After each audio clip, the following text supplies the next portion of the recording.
সবাই ভালো আছে এবং সুস্থ আছে। তো অভিক মিত্র ব্লগস তোমাদের অনেক অনেক স্বাগত, অনেক ভালোবাসা। গুড ইভিনিংয়ে শুরু করলাম ব্লগটা। সারাদিনে স্টার্ট করা হয়নি, ইচ্ছে করে স্টার্ট করি না, ভালো লাগছিল না সময়টা, সেই কারণে ভাবলাম পরে স্টার্ট করবো। তো ডিউটি থেকে চলে এলাম, যা ঘরে কাজ ছিল টুকিটুকি সব করে নিলাম, বাসনগুলো মেজে নিলাম, সন্ধ্যা দেওয়া হয়ে গেছে। তখন সন্ধ্যের টিফিন চা খাওয়া হয়নি, তোমাদের দাদাভাই বাজারে গেল, তো আসুক তারপরে চা খাবো। দেখো ঘরে সেদিন একটা নারকেল ছুলেছিলাম, তো নারকেলটা ভাবতেছি যে ঘরে থাকতে থাকতে পচে যাবে, তাহলে আমার ছোলাটাই বেকার হয়ে যাবে। তো দেখো নারকেলটাকে ফাটিয়ে নিয়েছি। নারকেলটা দেখতে পাচ্ছি কি সুন্দর পুরো। বাবানকে বললাম দেখ নারকেলটা কত ভালো, কিছুদিন থাকলে পচে যেত, তো সেই কারণে ফাটিয়ে নিলাম। তো চলো নারকেলটাকে এখন একটু কুড়িয়ে নিই, দেখি কি খুব নারকেল মুড়িও খেতে ইচ্ছে করছে, আর বাবানের খুব ইচ্ছে করছে পাটিসাপটা খেতে। জানি না কি হবে, আগে কুড়াই তো তারপর দেখা যাক কি হয়। দেখো রাতে মনে শুধু আলু ফুলকপির ঝোল করেছে। নারকেলটা কুড়ানো হয়ে গেছে, তো চলো এটা দিয়ে এখন একটু ক্ষীরা করে নেই। ক্ষীরাটা করার জন্য নারকেলটা বসিয়ে দিচ্ছি, একটু গুড় দিয়েছি, একটু চিনি দিয়েছি। তো চলো ক্ষীরাটা বানিয়ে নিই।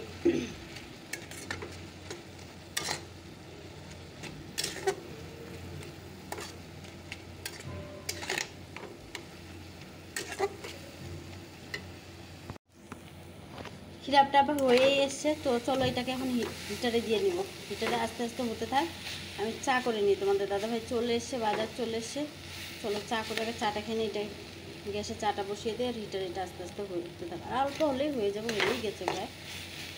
তো এখন হিটারে দিয়ে দিই। চলো ক্ষীরাটা হয়ে গেছে, হিটারটা বন্ধ করে দিয়েছি, হিটারটা হয়ে গেছে। আর এদিকে চাটা হয়ে গেছে,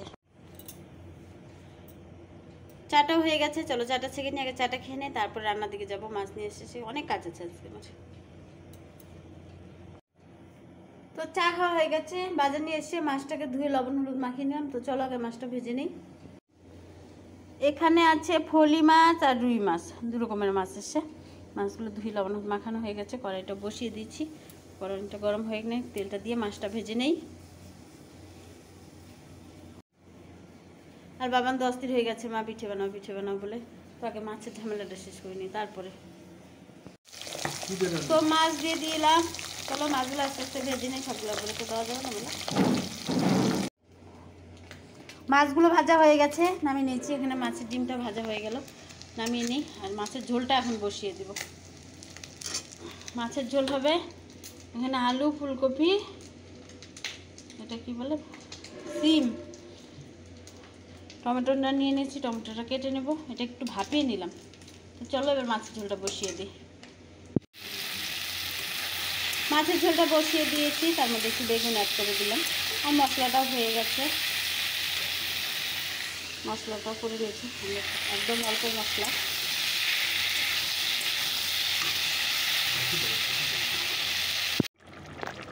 মাছের ঝোলটা হয়ে গেছে, তো চলো এখন একটু পিঠার গুলাটা গুলে নিই। রান্নাটা কমপ্লিট হয়ে গেল। তো গুলাটা গুলিয়ে নিয়েছি, দেখো হয়ে গেছে। এখন এগুলোকে একটু ভাজার চেষ্টা করি। চলো বসিয়ে দিয়েছি।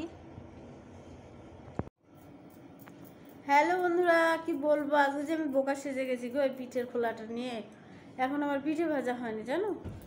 রান্না করলাম, করে কয়েকটা পিঠে ভেজে খাওয়া দাওয়াটা শেষ করে এলবিটা করে নিলাম। এলবির থেকেও তাড়াতাড়ি উঠে বললাম, কারণ গোলাটা গুলিয়েছি, এখন যদি না ভাজি আমি তো কালকে আর সারাদিনে সময় পাবো না বলো।